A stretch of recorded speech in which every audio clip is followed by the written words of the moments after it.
Remember back in the first episode of Class when the Doctor assigned our main characters to protect the world from whatever came through the cracks in space and time? That seemingly was the format for the series established there and then, but for whatever reason Class seems to have quite enjoyed contradicting that concept. In episode 2 the monster isn't really defeated properly, episodes 4 and 5 involve one of the leads actually trying to open a crack in space and time, and these two episodes have pretty much nothing to do with this plot. Only episode 3 seems to have actually followed the series format properly, although I guess you could argue episode 2's case, and strangely enough, episode 3's the best of the series. So here we are with only the season finale to finish off Class, hopefully for good, and I'm wondering how on earth they can actually resolve everything. The answer? Probably not. In the meantime, Patrick Ness treats us to Detained and the Metaphysical engine, or what Quill did. Detained is a bizarre hybrid of The Edge of Destruction and Heaven Sent in its concept, focusing on the main teenage characters trapped in a classroom together in the middle of space, or some kind of void, it isn't made entirely clear, basically revealing the darker and arguably more interesting aspects of their characters through a confession rock. Not to be confused with the Time Lord's confession dial in Heaven Sent. As you can tell, this episode gave me quite a bit of deja vu with two, in my opinion, quite memorable Doctor Who episodes. Now, Class following similar ideas wouldn't seem too bad if it was a separate show, but Class is supposed to be a part of Doctor Who. Thus, if it repeats or just plain old rips off Doctor Who storylines or monsters, it's basically Doctor Who repeating itself. It seems bizarre that Class does this, given that Doctor Who, as a show, inspires creativity and original ideas that its own spin-off doesn't seem to actually learn from this. Now, it doesn't mean that Class can't do Monster of the Week stories or set up its own tropes and cliches, but basically ripping off its parent show and consistently doing this is just a bit stupid. Of course, this episode, like every other installment, was written by Patrick Ness, who seems to have fallen asleep at the keyboard this week. Watching the episode, it seems like the actors were just given a couple of days of classroom set and a couple of random ideas to actually construct an episode themselves. There's no sense of pace, the story is boringly formulaic and predictable, and the dialogue, while slightly more naturalistic than usual, all seems like it's been ad-libbed.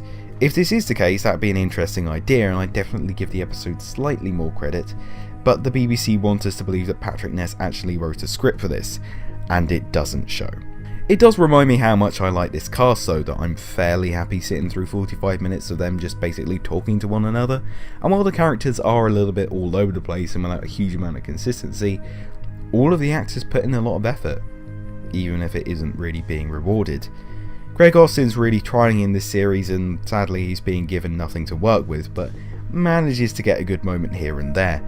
Jordan Renzo actually gets a background to Matesh to work with in Detained, and Vivian Oparah manages to make the most out of Tanya's emotional overload. I still don't buy the romance between Sophie Hopkins' April and Fady Elsayed's Ram, but the episode does bring up the idea that maybe it isn't a mutual romance, so does that forgive it? I'm not entirely sure. The actors are trying to make the most out of a bad situation and do stand out here. The episode could have been much more engaging if it spread itself out over the whole school, or maybe had some kind of physical threat, but it's clear that Detained got the short straw in terms of budget. It's not as engaging as it should be, but it really does try with its concept. It's a slow burner character piece that's come way too late in the game to really help establishing these characters, but Detained showcases that Class could have gotten really strong with better foundations to start with. Detained is an episode that desperately needs fully developed three-dimensional characters, and without it just comes across as a wasted opportunity. I could even forgive the mishandled plot reveal and the botched real-time aspect if this were the case. With strong performances from the cast, pretty good cinematography and direction, considering the script provided, and excellent music from Blair Mowat, Detained is let down by clunky pacing and a formulaic plot and dialogue. While I should probably be a bit harsher, I'll give episode 6 of Class a 6 out of 10. Then we get on to episode 7, the Metaphysical engine, or what Quill did. The big Miss Quill centric episode of the series that proves why I just can't be bothered with her character. Is she a gruff and tough warrior, or a secretly sensitive character from a race that made her so mean?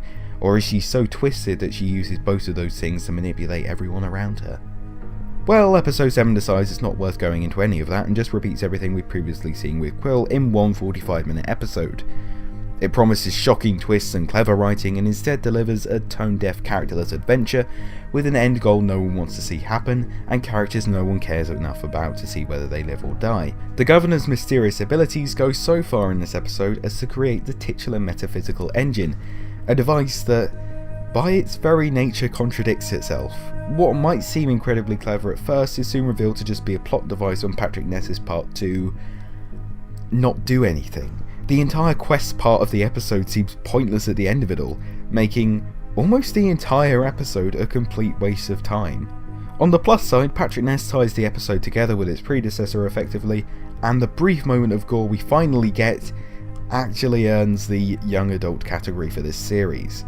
Blair Mowat, one of the few elements of the series I do consistently like, seems to have fallen asleep on the job with this episode's score, and the only great creature design class is actually given us in the form of the Quill Goddess is wasted in a cameo role. Not even the main cast that I do like are in this episode, and the whole thing comes across as an irritating waste of time, especially given that the very next episode is the season and hopefully series finale. With a really inventive production design, the settings used are actually quite interesting and really well realised, pretty good direction and cinematography, the episode is let down by basically a self-contradicting plot, dull characters, and pretty awful pacing really, earning the Metaphysical engine, or what Quill did, a 3 out of 10. The worst episode of Class.